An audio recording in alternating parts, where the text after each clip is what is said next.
This class is intended for that, to just show you how should you prepare before investing and what are the basics. So everybody in here, I invite you guys to come back to the next webinar, which will be in May, so next month. So that way you are able to learn more about investments, which are going to go over stocks, they're going to go over uh, 401k and other investment platforms and forms. So let's go ahead and get right into it. So first of all, again, I want to thank you guys for attending, each and one of you guys. This is the first part of a three-part series for investment. And obviously before, like I mentioned, before we get into the nuts and bolts of investment, there are certain foundations that we need to build or that we need to know before we start building on top of it. So today's agenda is we're going to go over the importance of preparing for investment. We are also going to go over how preparing for investment looks like. And then for last, we're going to talk about consistency. Also the importance of consistency. Before we keep moving forward, before we move any further, I want you to meet your financial counselors here at Express Credit Union. The content here can be a little complex for the people attending this webinar. So I want you to know that you are able to schedule a one-on-one consultation with either the counselors, which is myself and my partner Cynthia, where you can book a one-on-one and we can also go over the content that we share here. I left the QR code there on the right side so that you are able to scan it and able to get a hold of one of us. One. So before, by the way, this is an interaction class. So I know there's a few of us, but before we start moving on, so we can understand, so we can all be on the same page, I would like to know, why do you guys think investing is important? Investment is so much more than just simply growing your money, but essentially we invest. We invest for multiple reasons, but essentially what you can gain out of investment is being able to achieve early retirement. I know that one of you guys also mentioned retirement, right? So yes, through investment, you are able to receive early retirement. Through investment is how generational wealth has been created.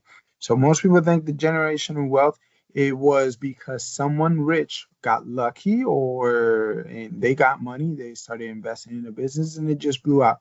Or maybe it's just so much luck that out of nowhere you get selected and now you become a millionaire or you're rich now. So generational wealth is only created through investment. And last but not least is through investment is how people have been able to fund their business empire. So all of these businesses, Microsoft, or all the big businesses, all have started with low income families. They've started all with low income families, people, average middle class, uh, just learning how to invest and investing little by little. Eventually, that turns into an empire. So everybody who you see that it's in a higher position most likely started investing. Again, this is not all just my words. This is these are things that I have picked up from our investment advisor, who's gonna host the next class, where he right now he manages investment portfolios worth millions and millions of dollars. And from his words is most of these people, Ray, are middle class people, believe it or not. So that is the reason why we invest, and that is what we should all be looking for when we invest. Early retirement, generation wealth, or fund our business. So before we move on, the nuts and bolts, then let's talk about the importance of preparing for investment.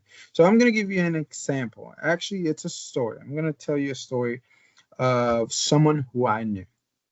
This young man said, I want to start investing. But I love that someone said in the chat. I love that someone said in the session, in the room. Someone said that I don't want to lose my money. So obviously that sounds like, hey, I want to prepare to know what I'm doing before I start doing it. So for this story, this guy is an actual real life story I knew. He wanted to also start investing, and according to the advices that he has heard from the people around him, turns out that for him, he believed that buying a fourplex was the best type of investment that he could acquire. So he started looking into properties. He manages to get a fourplex, but due to his lack of preparation, due to his lack of financial stability, then unfortunately, when things started going wrong with the property, so the property started needing some renovations. Some of the tenants started not paying, as well as some of his income got reduced. Let's say either due to lower hours, or either due to something else, or job laid off. But some of his income got reduced. Eventually, he needed to get rid of the property. After he ended up selling the property, just to be able to get out of it, just because he could no longer maintain the property. He ended up losing then all of the money that he invested in this property. He ended up losing all of the time that he invested in this property. And this also affected very negatively his credit score as well. That could prevent him from that did prevent him from actually getting any other type of property at that time. So I bring this story so you can understand why it is super important for us to prepare for investment. Just like a diploma before you receive it, like a school diploma, before you receive it, there are certain requirements and certain things that you need to do to be able to receive your certificate and your diploma, right? So treat investment the same way. Before you start looking into investing, before you start investing, like they said here in the room, so you don't lose your money. You have to start preparing for investment, so you don't end up, so your story does not end up like the story that I just mentioned, earlier. So due to that, then the financial advisor and myself here at Express Credit Union, we started creating a checklist, so to speak. So a checklist that would help you achieve your financial stability. Obviously, what that gentleman in the story lacked was not money, was not dedication, nor was uh,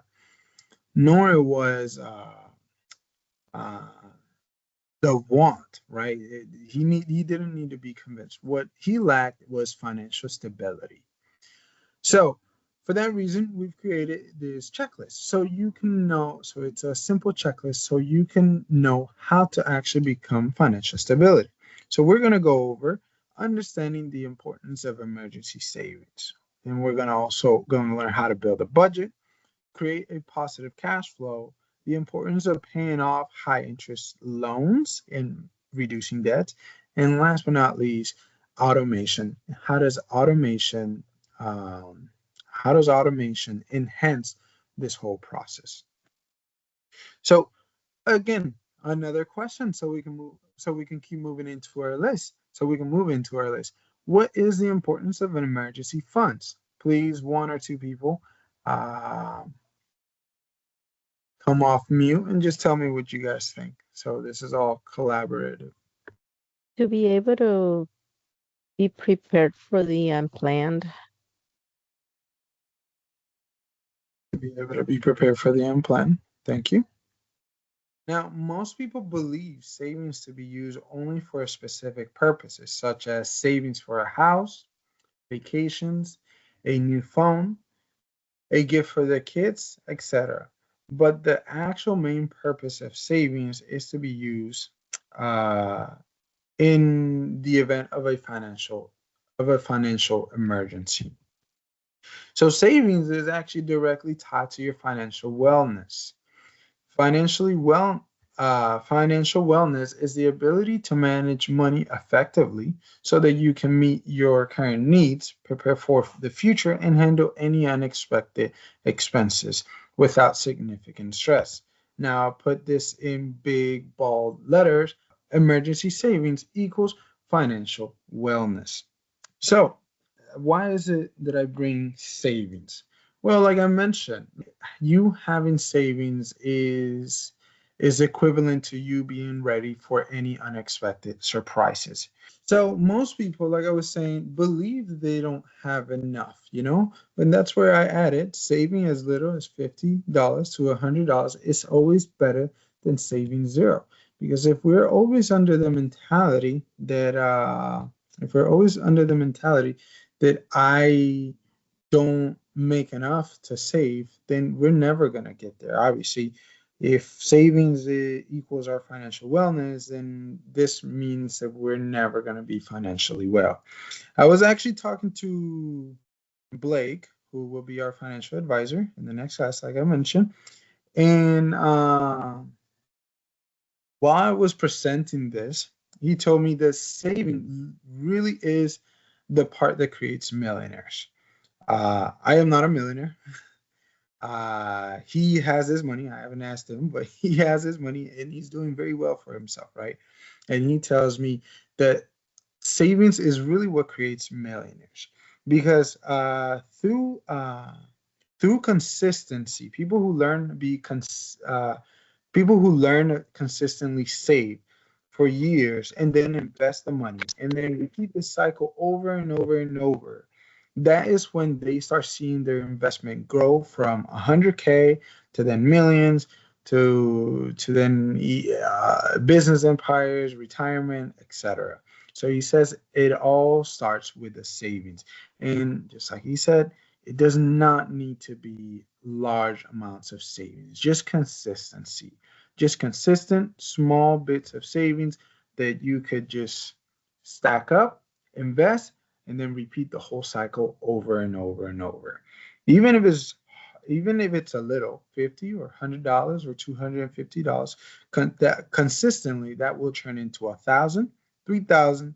That will later turn into 5,000. Eventually, without you even noticing, you have $20,000 saved in the bank account as a middle class family with low income jobs. Emergency or savings can only be achieved through budgeting. So obviously it goes without saying, if we're talking about the importance of savings, then I also have to talk about budgeting. Blake also thought that it will be super important for you guys to create milestones for yourself. If you want to start investing, what are some of those key milestones or goals that you can set yourself so you can know when you are actually ready for investing? So I laid out some ideas, some guides, right? So 2,500, you have $2,500 in savings, and you are under 30, you are single, have low expenses, and you have created positive cash flow for yourself. Go ahead, you should start investing. But if you are a young adult with moderate bills, you got a small family, or you just got moderate bills, right? At least try to save up 3 months worth of your net income or your bills plus positive cash flow. And after you have that, so if you make about $2,500, then your 3 months of net income should be about $7,000, $7,500. After you have that saved up, you have positive cash flow, you should go ahead and start investing.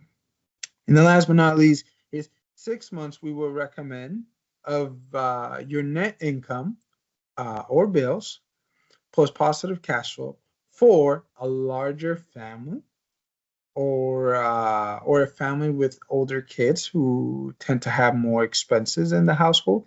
Once you have about 6 months worth of net income or worth of bills saved up, then you can go ahead and start investing. These are numbers that you guys can actually set yourself as goal, so then you can start moving into the investment world. So next, since we already understand the importance of investing, like I mentioned, savings. Sorry. Since we already understand the importance of savings, like I mentioned, savings will only be achieved through a budget. So we're going to go ahead and build a budget. I vaguely kind of mentioned this, but when it comes to budgeting, you need to start setting yourself goals first. For example, I will set myself a goal of savings for my emergency savings fund for $1,000. When you will be able to determine what's a realistic time frame, right? But if I tell myself I will make $1,000 emergency saving goal, then I will start building a budget around that goal so that I am able to achieve those financial goals. So every goal, we're not gonna stay too long in this part, but every goal needs to be a SMART goal. And I know people have heard this, so I'm not gonna go too much over this, but every goal must be specific, measurable, achievable, relevant, and one of the most important one, or the most important one, time bound. If you tell yourself, I went over what the milestone should be for you to start savings. Well, it's $2,500, or let's say, hey, it's $5,000. You tell yourself, my goal is to save $5,000 because I know that this is when I can start saving. Then look into your expenses, track your expenses, and see what is a realistic time frame. But definitely time bound must be one is the most important piece of goal setting, because it's what helps you stick to you actually achieving that goal. If I say, hey, I want to achieve this in 2 years, then go ahead and achieve this in 2 years. If you want to keep moving forward, set yourself some goals. Set yourself some saving goals where I am going to save this much, but it doesn't necessarily have to be saving. It could be any financial goal that you want to achieve. If you have not achieved them, make sure you write it down, because you have a way better chance and percentage of actually achieving that goal if you have it written down. So now that we have a goal, let's say this example of a goal of $20,000 by the end of the year, or she said a year, so I don't know if it's by the end of the year or in 12 months from now. But now that we have a goal set in place, now we actually start building a budget around this goal, so we can make sure we can achieve this goal, right? There's multiple ways to actually build a budget. There's the regular pen and paper. It is actually the easiest way. But then you also have a spreadsheet, Google Sheets, or even you have free budget apps where you can download on your cell phone, and it can actually help you. Today, I'm going to give you an example as if it was pen and paper, where you can actually take a screenshot. You could definitely follow along. And just pretty much take pictures so you can understand, because I'm not going to go one by one. So going over our budget, right? I am going to actually use some hypothetical numbers. I am going to use, let's just say, I'm gonna use myself as an example, but I'm going to use hypothetical numbers. Say I actually make $3,000. I go ahead, and this is where I'd say you guys can take a picture. I go ahead and start tracking all of my expenses just to see where all of my money is going. As you can see, I got my money going to debt, personal care, my housing, of course, And then you could also see how much money I got into savings. After I start tracking my expenses, by the way, hypothetical numbers, I am also going to use here a goal. I want to achieve a goal of savings $1,000 in the next 12 months. Okay, so this is where the goal piece comes to play. Goal first, budget, so we can actually achieve that financial goal. So my goal is to save $1,000 by the end of 12 months, by the end of the year, let's say. So now that I have tracked all of my expenses, I know where everything is going. According to my tracking sheet or budget sheet, I should have about $570 left over. The reality is that I don't feel like I had that money. Why is that? Well, because since that is money that I don't necessarily have a specific plan with, then I tend to actually just spend that money. Spend that money on things that I want to do every month. And instead of actually sending it to savings, then it just never gets done. And then at the end of the month, if I actually meet a counselor, then I tell them I don't have enough to actually start saving. Maybe that's not necessarily true. It's not that I don't have enough. It's that I don't have a plan with whatever I have left over.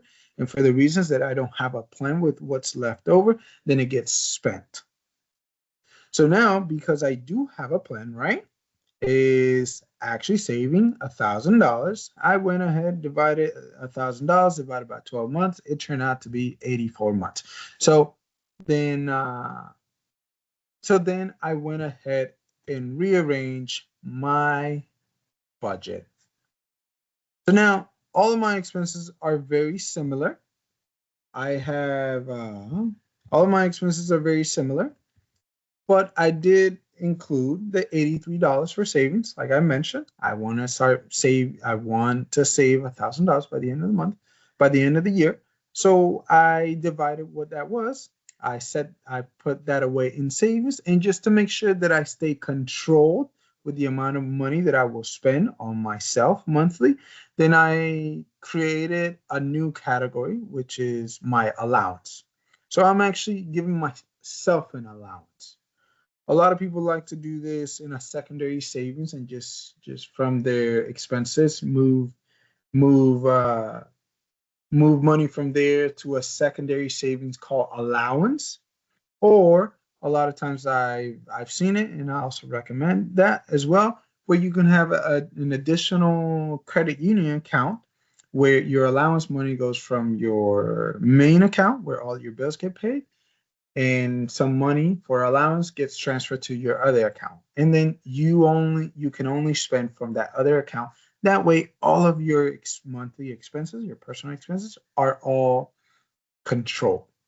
All right, because obviously if I do want to save my $83 a month, I need to make sure that my expenses stay controlled. So now I have a control $400 allowance going to another account. I have $83 going to my savings account, and then this will leave me with $83.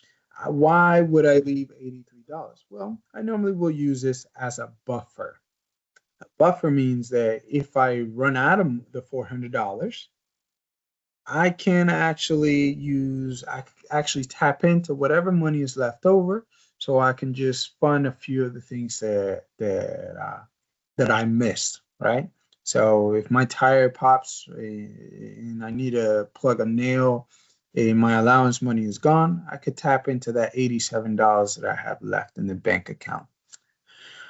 Now that we understand this, now that I am sure that I am going to achieve my goal with this structure, right?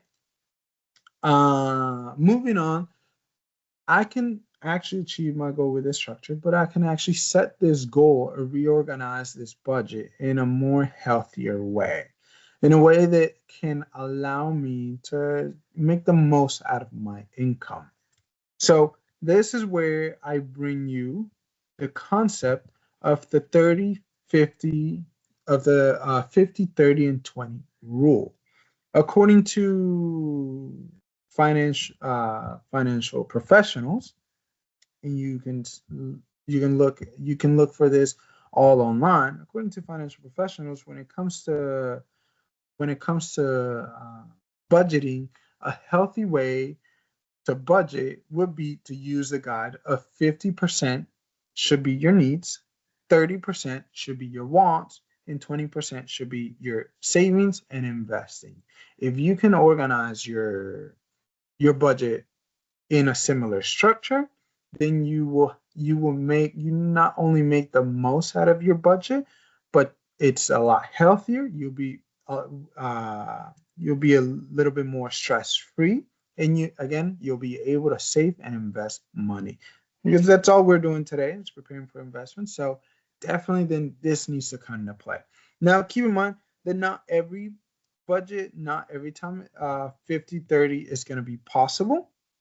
So uh, you always just try to organize it as best as possible. So based on that information that I shared, what is our actual budget right now? What does it actually look like? So I went ahead and I broke it down. I categorized it and put it in brackets so we can look at what does our budget look like. Again, this is so you can all do it. I might be giving a little bit too much detail, so I don't want to lose you, but I feel like at least you guys need to hear this once. But if I am organizing my budget in a healthier way, what should it look like? Well, I broke down what I already have and I wanted to see what it actually looks like before I start making any changes. So I see my my needs are actually 70% instead of 50.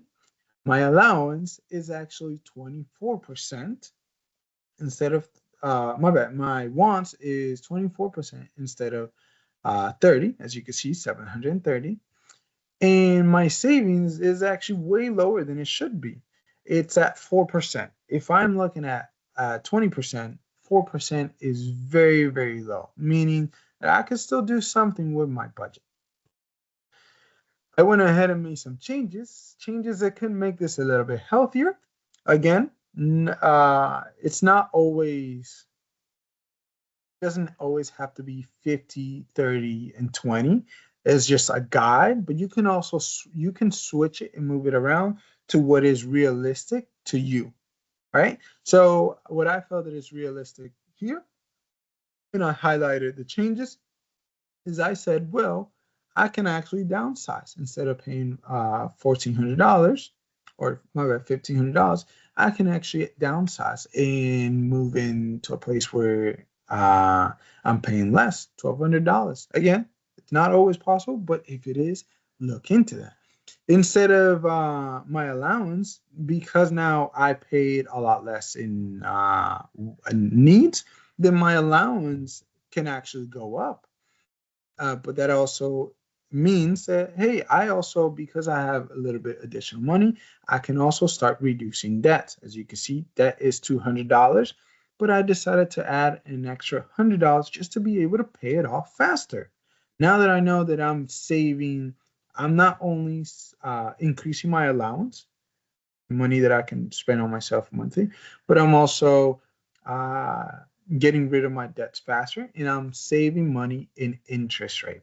And on top of all of that, instead of just saving $83, now I am saving $300. All of this with the same $3,000.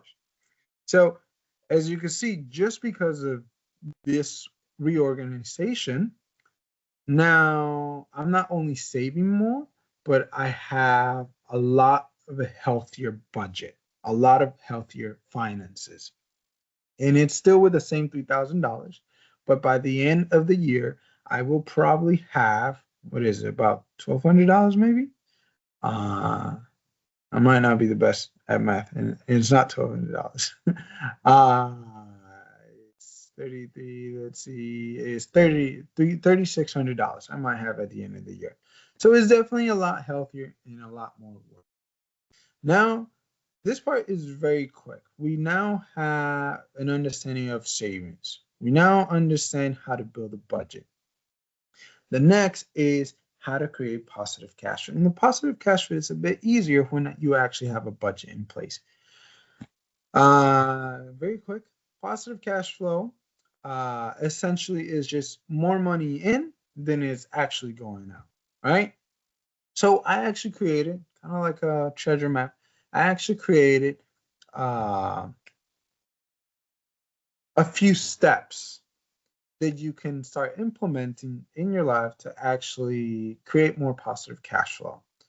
Now, these steps might not you might not be able to achieve all four of these steps. If you could do one or two of these, you are perfect, right? These are just some avenues of how you can create positive cash flow, all depending on what your situation dictates. So the easiest way to increase positive cash flow, it is additional income. That is your part-time, that is gig works, that is your anything that you do extra, anything where you can get extra income. This is you. This is the easiest way for you to create positive cash flow. But it goes without saying, we were talking about in our budget earlier how structuring a budget a certain way can allow me to make the most out of it. Because of how I structure it, I was actually able to pay $100 higher on some of my debt. So that not only helps me get rid of debt faster. My bad. That not only helps me save money, but it also helps me get rid of the debt faster. Once I've gotten rid of these debt, guess what? Now I have about, if I go back to the budget piece, if I am spending about $300 in my debts, then that means that after I get rid of my debt, then that means I have $300 in positive cash flow. Same amount of money, but now I got $300 in positive cash flow plus my savings, which is the point where you want to get to.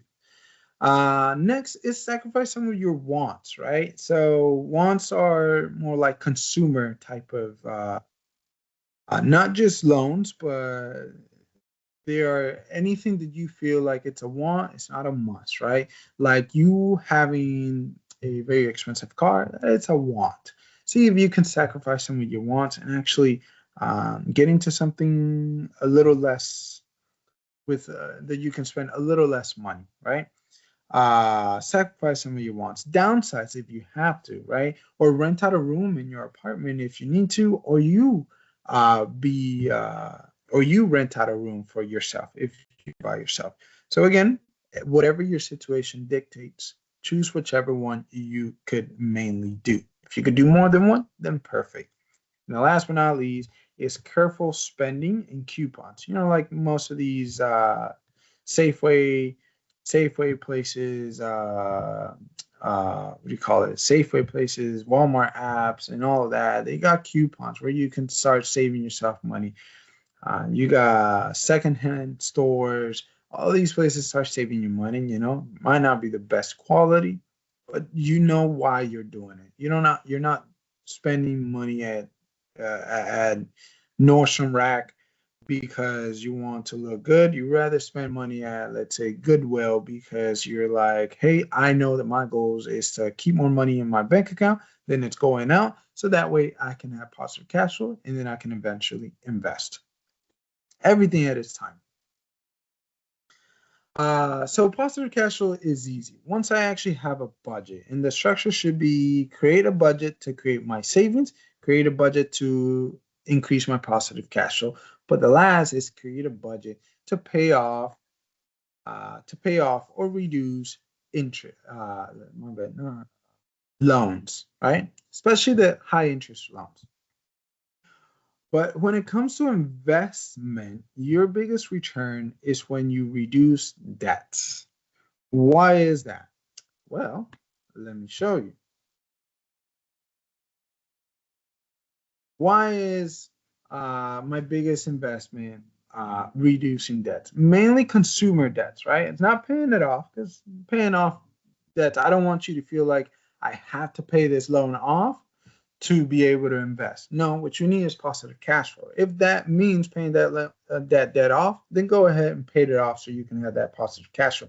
But sometimes it's not always possible, right? Like you got a car and you got 6 years on that car it's not possible to pay it off right away. So I don't want you to feel discouraged or like you have to wait 5 or 6 years for you to invest, but there are some things that you could do. You can start reducing debt, especially the high interest ones. The ones that I'm mainly thinking about are like personal loans and credit card loans. I'll give you an example why your biggest return is reducing these high interest loans. Well, let's say, for example, I have a $20,000 personal loan at a 21.99 interest. In 4 years, I end up spending about $30,380. That's what I end up spending on a $20,000 loan. But let's say, in the other hand, I invest a $20,000 savings, right? I invest a $20,000 savings. My return is going to be an 8%. In the same 4 years, by when 4 years hit, I have earned about a total. I have accumulated a total of 27,736. So I have earned a little bit over $7,700, right? Well, guess what? Because I have this high interest loan, it has completely nullified all of my gains in my investment. I don't know if that makes sense to you guys, right? So I want a return of 8%, but at the same time, I'm giving out 21 or 22% out to someone else. So this doesn't make sense. So when it comes to investing, every dollar counts, right? So you want to make sure that you can reduce all of the interest rate that you're paying other people and make sure that you can receive as much as you can. So the whole point is you receive, reduce the amount that's going out. So obviously that applies to your debts. So it is not a good idea for you to start investing before you start reducing your debts. Mainly your consumer debt, which are the higher interest rate loan. Like a house debt, that's not. I don't want you to wait for 30 years for you to start investing. A car debt, again, I want you to start waiting 6 years for you to start investing if you're able to. So it's just reducing debt. Always target your higher interest debt, right? It is not saying that don't pay off your low interest rate debt, but target your higher ones, right? Even if it's a lower amount, let's say I got a $1,000, let's say I got a $20,000 car loan with a 3% interest rate, but at the same time I have a $5,000 credit card loan with a really high interest rate, like 30%. So you rather pay off the high interest rate, even though it's a lesser amount than the lower interest rate, but it's a higher amount, dollar amount, right? Why is that? Again, because you're just spending money on it. So you're giving someone else the money instead of you being able to save that. So start thinking about savings when it comes to investing instead of just giving money out.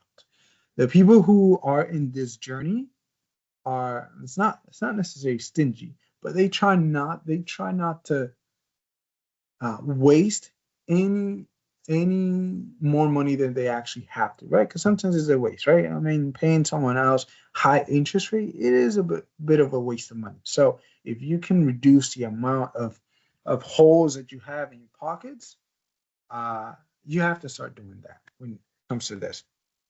So the very last thing is automation, right? So automation is the power to allow technology to do the work for you with minimum human supervision.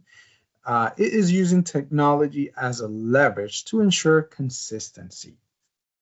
I showed you this image earlier, and I told you what Blake said about consistent savings. He rather that is where all the millionaires are made, right? That is where all the rich business empires are made. It's through consistent savings, investing, and rinse and repeat, right? So if you know you have bad memory, let's say, to make those payments, to set aside your savings, to set aside your allowance, if you know you have bad memory to do this, then please just use technology to do it.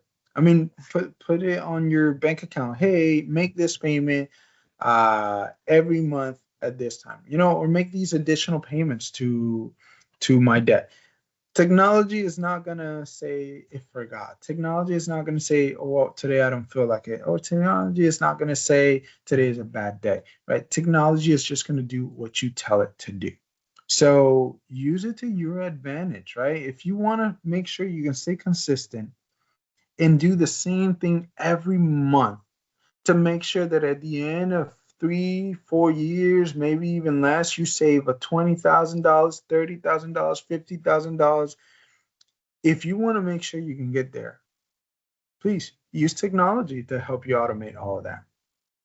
What you want to avoid is regret because some months you forgot, right? Or when you could have been making additional payments, you didn't you didn't automate that and make the additional payments so you can get to your goals faster. So all of those things eventually will just bring you regret. So if you can, just automate it, right? Automation is like the glue that brings all of this together, that holds it all together. We're literally just building, let's just call it a paper house, right? If you can build a house, but the glue is what holds it all together. If you want to make sure you can stay consistent with your budget, then make sure you automate everything. That way, it's very low effort to you. So one of the ways that I use a lot of automation is, again, I mentioned the need of the possible option of having different credit union account, right? Where you have my main credit union account where all of my expenses is going, it's leaving, and it's being allocated, right? But I have another credit union account where my allowance money is going to. So all of this is automatic. So I know that every month I'm spending the money. Once my card declines and I see that I got $0 on my allowance debit card, let's call it, right? I know that I will have to wait for next month because next month it's automatic transfer from my main account to my second account. I have an automatic transfer. And then guess what? I don't have to worry. All I'm saying is, well, all I got to do is just wait. Well, my money is done for this month. All I just gotta wait is for a few days, make sure my money gets replenished, and then I'm out to spending on whatever I want again. Right? That is one way to automate or the saving. Hey, while I'm doing my allowance, I want to make sure that my account is transferring money to my high yield savings account. Right? To make sure it's not only saving, but it's also generating interest while it's being saved. All I'm saying is automation is really what glues all of this together. It will help you stay consistent and it will help you, and a lot of times, get there faster because technology doesn't forget, right? So, this is how you can build financial stability. I can actually achieve my milestone to start investing, then I can start investing, and then I can start preparing for my early retirement, for creating generational wealth. And honestly, with the investment, the beautiful part of that is that you have no idea where you're gonna end up. But it sure does grow, and it might grow way higher than you intended it to grow, but it grows, right? That is what you're after. So, summary of what we learned today is that before investing, create your financial stability, right? I gave you guys multiple examples of why this is important. So, financial stability is the most important. Next, my very first steps to achieve my financial goals of investing is budgeting, savings, creating positive cash flow, and reducing consumers' debt. Right? So if you forget everything that I said, which is pretty much just explaining these things, go ahead and take a picture of this screen, and I think you'll be set because then you'll have a plan in mind. And then last is automate my plans to achieve my financial goals. Will help me stay consistent. Consistent is in everything. Consistency is what will help you achieve any type of goals. That would be financial goals. That would be personal goals. That would be any goal. Consistency And that is a lot of times, that is what automation can bring you. With that being said, I am your financial counselor at Express Credit Union. And again, this was hosted by Express Credit Union. This is Learning with Express. These right here are QR codes to sign up for the later financial investment classes. And later we are going to talk about, as you can see, this is next month on the 18th. We are going to talk about simple concepts of investing, real possibilities of where your investment could end up going, right?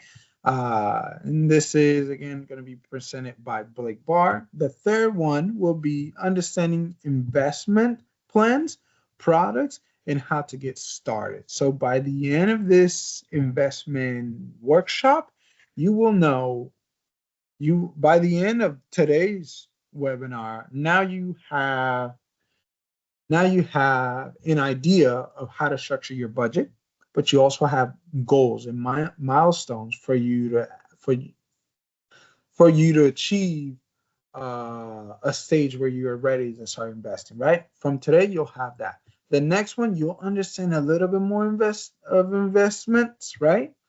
The third class will just give you out all of your investing and like where you should invest depending on your age, how much you invest, how to diversify, right? But by the end of the third class, you should already have a whole plan in motion of when to invest, how to invest, and in what to invest.